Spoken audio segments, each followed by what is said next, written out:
Goeiemôre, broeders en susters. Kom ons sluit net die oë en dan vra ons die Here se seën ook op hierdie lesing. Ons Vader wat in die hemel is, wanneer ons dink oor die eskatologie, bid ons dat dit U is wat ons gedagtes en ons denke op so 'n wyse verlig, dat dit U woord is wat spreek en ook deur my vandag 'n klein bydrae lewer om hierin die voltooiing van die werk aan die kruis vir ons 'n werklikheid te maak en te weet wat dit vir ons beteken, ook in elke dag se lewe. Ons bid dit in U naam alleen. Amen.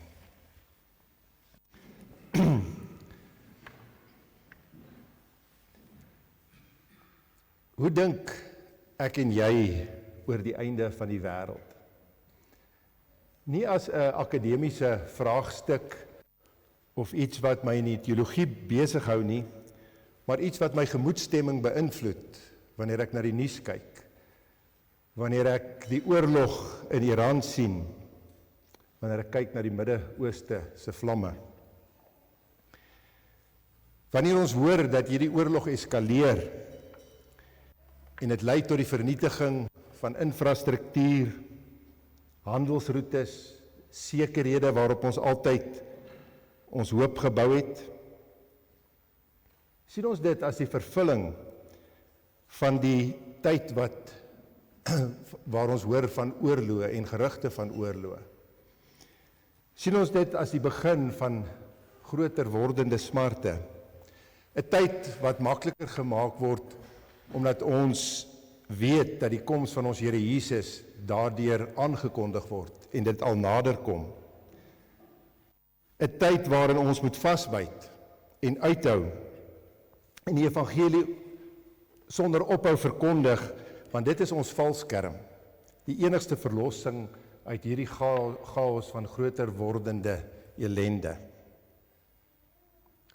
Of sien ons die partye in hierdie stryd, en hier gaan dit veral oor die staat Israel, in 'n sekere sin nog uitverkore, wat gaan uitloop op die groot verdrukking, die herbou van die tempel, die opkoms van die anti-kris en die fisiese koms van Christus na Jerusalem, waar hy vir 1000 jaar uit Jerusalem gaan regeer. Sien ek dan in daardie omstandighede my roeping as Christen om in die eerste plek lojaal te wees aan Israel en aan die besluite wat hierdie gebeure aanhelp as my enigste morele oorweging, omdat hulle wat Israel seën sal geseën word. Daardie aanhaling hoor ons vir al deesdae baie op sosiale media. 'n Beskouing wat daartoe kan bydra dat my lojaliteit teenoor die Jode en Israel my belangrikste morele oorweging word. 'n Oorweging wat alle vrae oor geregtigheid, billikheid en ander soeke na geopolitiese oplossing oorskadu. Of maak hierdie oorlog en die gebeure daar rondom my dalk versigtig opgewonde. Opgewonde omdat ons weet dat wanneer die orde geskit word, ons hierdie skommelinge en gebeure dikwels daartoe lei dat mense weer ernstig oor sy lewensinhoud vir homself afvra. Wat beteken die lewe? 'n Geleentheid vir die lig van die evangelie om nie net deur te breek in individue se lewens nie, maar om selfs die karakter van kulture te verander. Nie omdat die omstandighede die deurslag gee nie, maar omdat ons weet, ons glo in 'n soewereine God wat hierdie gebeure gebruik, en hy is die een wat daarin nie net in beheer is nie, maar ook profeteer van 'n tyd wat kom, wat die kennis van God die aarde sal oordek, soos die waters die see oordek. Of is my siening van die eindtyd en die gebeure daar rondom iets wat vir my niks met die Bybel te doen het nie? Iets waarin ek sê, maar die Bybel is nie 'n handboek wat vir my voorspellings maak nie. en dat dit hoogstens ten doel het om my persoonlik in my lewe en in my verhouding met die Here Jesus te troos, en dat ek na die wêreld se wyses moet gaan kyk, die sosioloë, die politiese analiste, om te weet wat die beste is vir ons tyd. Is hierdie leer, die bril waardeur ek die omgewing rondom my sien, bloot 'n saak waaroor Christen maar kan verskil? Soos die vraag of ons Psalm 84 op die Geneefse wysie of op 'n alternatiewe melodie mag sing. Of is dit soms 'n kernsaak wat die hart van die evangelie raak? In hierdie kort tyd kan ek dit definitief nie omvattend hanteer nie, maar ek hoop om u te oortuig dat dit nie net 'n akademiese debat is nie. Dit het die potensiaal om te beïnvloed hoe ons die Bybel lees, hoe ons die wêreld rondom ons sien, en selfs hoe ons die evangelie van Jesus Christus verstaan en uitleef. Dit is so dat ons belydenisskrifte hom nie oor hierdie saak duidelik uitspreek nie, en daar is 'n rede daarvoor. In die belydenisskrifte wil ons mekaar bind aan die dinge wat duidelik is en wat belangrik is. Ons wil dit doen nie omdat ons 'n alternatiewe bron of kanonieke bron wil hê waaruit ons leef nie, maar omdat ons sê as ons oor hierdie dinge verskil, is daar 'n ordelike pad om dit te hanteer, want hierdie dinge is belangrik. En hoewel die tema onder veral groepe soos die Puriteine hulle baie sterk gedryf het en hulle baie sterk idees daaroor gehad het, is dit duidelik ook nie in die Westminster Konfessie so duidelik uitgespel nie. Daar is dus nie gereken dat dit van so 'n aard is dat ons mekaar op 'n spesifieke interpretasie hieroor kan bind nie. In ons eie geskiedenis is S.J. de Tooy 'n goeie voorbeeld van iemand wat 'n Gilias was, 'n historiese pre-millennialis wat binne die NG Kerk groot en diep spore getrap het en wat in sy beskouing van die hoofstroom verskil het. Pieter het my gesê ek moenie aanvaar dat almal hierdie groot woorde ken en weet waaroor ons praat nie, en daarom gaan ek inleidend net iets sê oor die terme wat gebruik word. Ons hoor van premillennialisme, amillennialisme en postmillennialisme. Dit kan nog baie meer ingewikkeld word, glo my. Maar ek gaan net vinnig iets hieroor sê. Soos julle sal sien, kom die woord millennium in al drie hierdie begrippe voor. En die rede daarvoor is dat dit beskryf hoe mense verskil oor die interpretasie van Openbaring 20 wat praat oor die 1000-jarige vrederyk, die millennium. Die woorde premillennialisme, amillennialisme en postmillennialisme dui op verskillende verstaan van hierdie 1000 jaar. Pre beteken natuurlik voor, en dit dui daarop dat daar 'n skool is in die teologie wat verwag dat die Here Jesus se koms gaan plaasvind, sy wederkoms gaan plaasvind voor die 1000-jarige vrederyk. Wanneer hy dan kom, sal hy vir 1000 jaar vanuit Jerusalem regeer, 'n tydperk van ongekende vrede en voorspoed en waarin die kerk blom. Dit is hierin wat hulle die vervulling van Christus wat op Dawid se troon sit, fisies ook verstaan dat dit vervul word.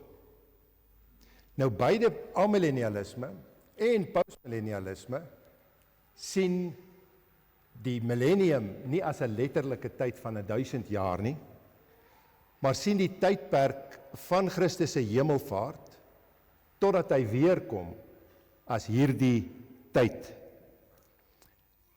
Die verskil tussen hierdie strominge is dus nie dat hulle die verskil oor die letterlike 1000 jaar nie, maar dat amillennialisme weer 'n meer van 'n geestelike betekenis gee aan hierdie vredesryk. Terwyl postmillennialisme verwag dat daar ook meer sigbare sukses en verdieping wees van die kerk en die gelowiges se belewing daarvan op aarde. Nie net in die groei van getalle nie, maar ook in die verdieping van kennis, in geloof en in invloed op die kulture van die verskillende volkere en uiteindelik in die wêreld. Die postmillennialiste, waar die Puriteine veral voor bekend was, lê veral klem op die gedeeltes in die profetiese geskrifte soos Esegiel, Daniël, Jesaja en die Psalms wat verkondig van 'n tyd waarin die volkere hulle tot Christus sal wend en die kennis van die Here die aarde sal vul soos die water die see. Daar is ook tipies 'n verwagting van 'n langer tyd voor die Here Jesus se wederkoms. Sommige sal sê dat ons daardie 1000 jaar wat die Here hulle seun wat hom liefhet en sy gebooie onderhou, dan moet ons daarom sê dat dit ten minstens 40.000 jaar is, want daar staan tot in die 1000ste geslag van die wat hom liefhet. Waarom is hierdie verskille belangrik?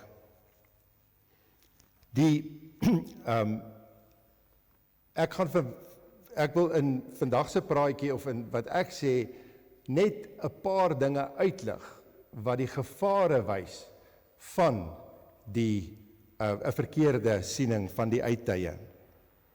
En die drie goeders wat ons sou baie meer dinge kon noem, die drie dinge wat ek wil noem is die gevaar van dispensasionalisme, tweedens 'n afwatering van die antitese tussen lig en duisternis, en derdens 'n louheid in ons kultuuropdrag. Want as ons kyk na premillennialisme, is dit belangrik om te onderskei tussen historiese premillennialisme en dispensasionalistiese premillennialisme. Groot woorde, maar 'n belangrike onderskeid. Die kerk deur die eeue het historiese premillennialisme geken. Van die ou kerkvaders het hierdie standpunt ondersteun. Dit is ook wat S.J. de Tooy was. Dispensasionalisme is egter 'n redelike nuwe stroom onder die evangeliese kerke, een wat so 200 jaar oud is. Die groot probleem met dispensasionalisme is hoe Israel gesien word. Nie net word hulle steeds gesien as die uitverkore volk van die Here nie, maar verwag hulle nog die Here se beloftes, se realisering in 'n aardse koninkryk, waar hulle die plek van Israel dieselfde sien as in die Ou Testament. En dit word as 'n alternatiewe pad gesien tot redding. In plaas daarvan dat die Jode vandag dus veroordeel staan in hulle verwerping van die Messias en dat hulle die vloek dra, omdat hulle hom nie erken het nie, maar ook gekruisig het, hoor mens dikwels steun vir die etniese staat Israel gesien as 'n plig vir die Christen, omdat daar in Genesis 12 gesê word dat die wat die nageslag van Abraham seën sal geseën word. Kan jy sien hoe dit die hart van die evangelie aantas? As Christus self sê, maar dat julle glo nie, want julle is nie van my skape nie, soos ek vir julle gesê het. Die Jode wat aan hulle afkoms vasgehou het, 'n aardse koninkryk verwag het en daarom nie vir Christus erken het nie, is tog wat beskryf word as die sinagoge van Satan. Hoe kan die Christen verwag word om met hulle hande te vat? En dit is veral in die VSA waar terme soos sionisme en die Judeo-Christendom gebruik word, wat algemene terme geword het onder die konservatiewe evangeliese Christene. Ons sien dit veral op sosiale media. In plaas van God se oordeel en vloek wat op die Jode rus vir hulle verwerping en die kruisiging, maak hulle aanspraak op 'n spesiale plek, selfs in hulle verwerping van die ware verlosser. Een waar die Christene aan hulle ondersteuning skuldig is as die eintlike sentrale entiteit in God se heilsplan. En dit is hier waar ons moet vra of ons eskatologie nie besig is om die hart van die evangelie aan te tas nie. Dit kan tog duidelik nie waar wees nie. Dat sou impliseer dat daar redding is buite Christus om. 'n verdere probleem is dat selfs hulle wat nie hulle self sien as dispensationaliste nie en wat hulle selfs daarvan distansieer, kan mens tog sien in van die uitsprake hoe hierdie invloed op hulle inwerk. Kyk maar na die nuus in die konflik met Iran. Daar is uitsprake van byvoorbeeld die sekretaris van verdediging in Amerika, waar hy sê in 2018 verwys hy na die stigting van Israel in die jaar 1948 en ook die 6-daagse oorlog in 1967 en ook die erkenning van Jerusalem as hoofstad, as wonders, as Bybelse wonders, beskryf hy dit. En hy het selfs gesê, daar is geen rede waarom die heropbou van die tempel op die Tempelberg nie moontlik is nie. Die huidige oorlog teen Iran is die ondersteuning van Israel, word dit in religieuse terme beskryf. Hy praat van godsdienstige fanatisie, wat die kernwapen soek vir godsdienstige Armageddon, en sluit sy perskonferensies af met skrifgedeeltes soos Psalm 144, geseënd is die Here my rots, wat my hande leer vir die oorlog. Nou dit is belangrik om hier te onderskei tussen die siening van Israel, wat ek hier beskryf het, dus dat daar 'n parallelle pad is, wat God steeds met Israel loop, en dat die verwagting dat etniese Israel hulle uiteindelik sal bekeer, twee verskillende sienings is in die eskatologie. Want Romeine 11, en dit het die Puriteine ook baie van gemaak, word die verwagting geskep van 'n spesiale plek van Israel, dat hulle uiteindelik tot bekering sal kom. En dit is waarom hulle daardie lewende verwagting gehad het, om nie net onder die Jode sendingwerk te doen nie, maar ook vurig te bid vir hulle bekering. Hierdie siening onderstreep die Bybelse waarheid, dat die kerk, dit wil sê die wat glo, die vervulling is van die ware afstammelinge van Abraham. Volgens hierdie verwagting gaan daar net 'n tyd aanbreek, waarin etniese Israel weer hulle sal bekeer en by hierdie wynstok ingelei word. Hulle verwerping van die koning van die koninkryk het direk gelyk tot hulle vernietiging van die tempel in 70 na Christus. En God het nie sy beloftes aan Abraham, Dawid en die profete vergeet nie. Hy vervul dit in Christus. Die ware Israel is dus nou die kerk en nie 'n etniese groep nie, maar die volk van God uit elke nasie, stam en taal. En die tempel is nie meer 'n gebou in Jerusalem nie, maar is Christus self en sy liggaam, die kerk. So enige verwagting van 'n fisiese tempel wat in Jerusalem gebou gaan word met herstel van die offerdiens, wat Christus as die Messias verwerp, trek 'n streep deur die ware betekenis van die evangelie en die gebeure aan die kruis. Dit sê in effek, die ou verbond is nog nie vervul nie. Daar is 'n aparte plan vir die Jode. Maar Hebreërs 8 vers 13 sê duidelik, deur te sê nuwe verbond het hy die eerste een oud gemaak, en wat oud word en verouder is naby verdwyning. Die nuwe verbond in Christus se bloed is die vervulling. Daar is geen ander weg nie. Niemand kom na die Vader behalwe deur my nie. Om te dink anders is nie net eskatologiese spekulasie nie, dis 'n aanval op die kruis. 'n tweede gevaar is by 'n postmillennialistiese beskouing. En dit is waar 'n verkeerde siening van 'n verkeerde optimistiese siening van die geskiedenis ook kan lei tot dwaling.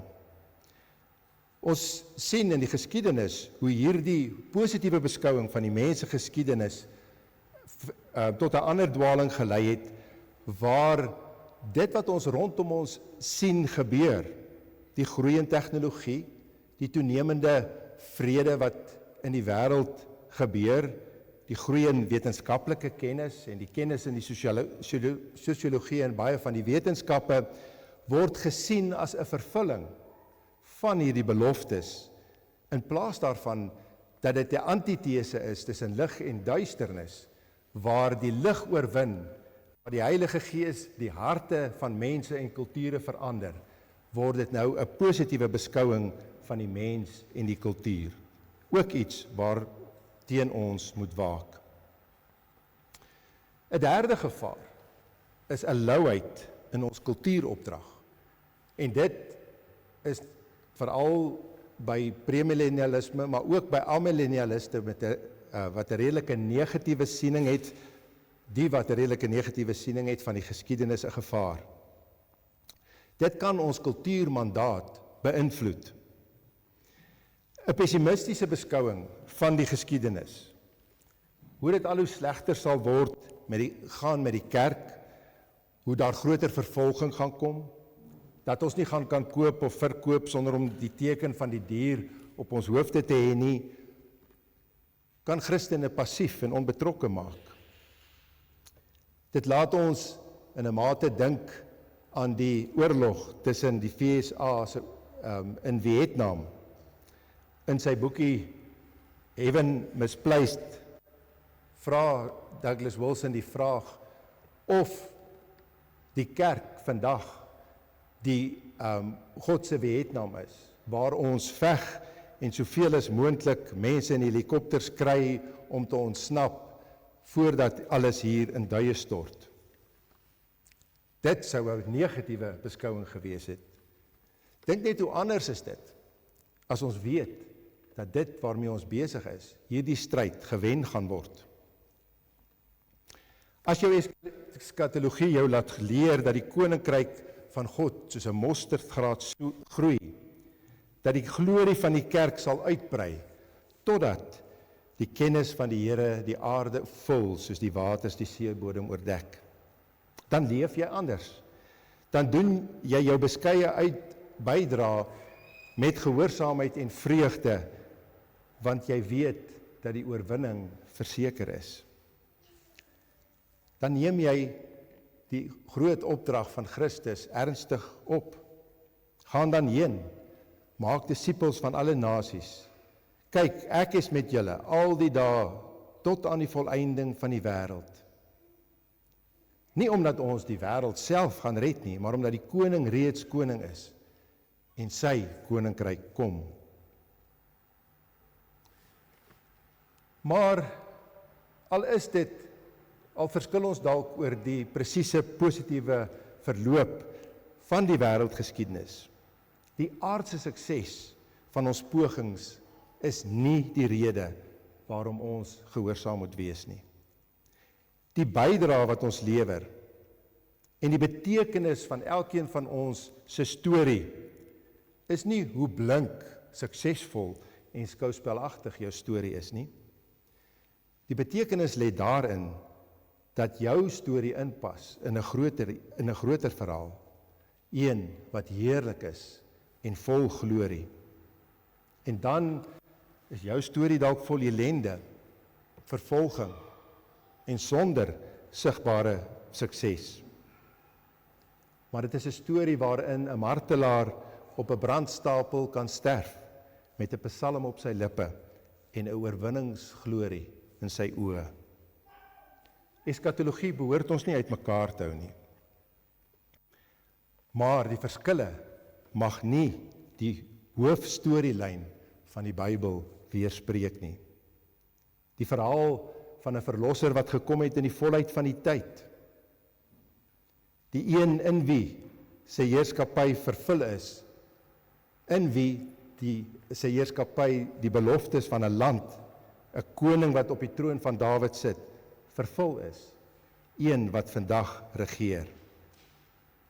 Dan sien ons in ons geestesoog 'n klip wat losraak en die beeld van Nebukadneser se troon verpletter. 'n Klip wat groei totdat 'n groot berg die aarde vul. Laat ons dus met nederigheid die skrif bestudeer, met liefde na mekaar luister, maar ook met moed die evangelie suiwer hou. Mag ons nie die tempel van die Here Jesus Christus self vervang met 'n toekomstige skaduwee nie, maar laat ons leef as mense van 'n nuwe verbond, vol hoop, vol oorwinning, vol van die Gees wat sê, kom, Here Jesus. Dankie.